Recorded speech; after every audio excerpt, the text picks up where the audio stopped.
Hi, I'm Scott, that Swish guy from Swish Chemsol here in Saskatchewan, and I'm going to try and do a quick disinfecting video in 2 minutes or less to show you the difference between cleaning and disinfecting. Disinfecting is always a two-step process.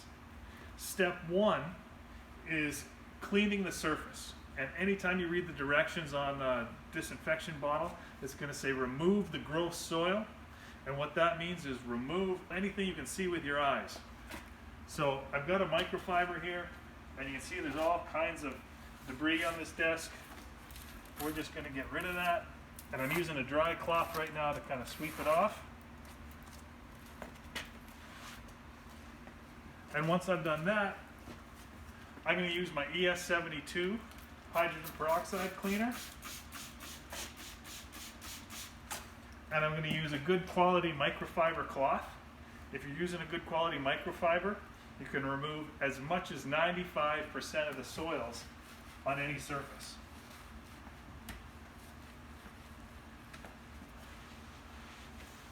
So that surface, this desk, is now what we call clean.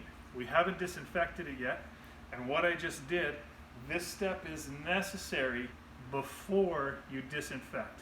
If we didn't do that wipe down with a good detergent and a microfiber, the virus, like COVID for example, is small enough to hide under dust particles, small debris that are invisible to the naked eye. So if we don't do this step, there still could be viruses sitting on here. Once you've done your pre-clean, you do your disinfectant spray.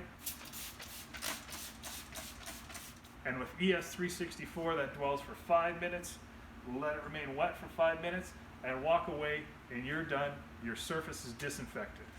I'm Scott from Swish Chemsol here in Saskatchewan. If you have any questions at all, leave them in a comment below, and we'll be sure to get back to you. Until then, be safe.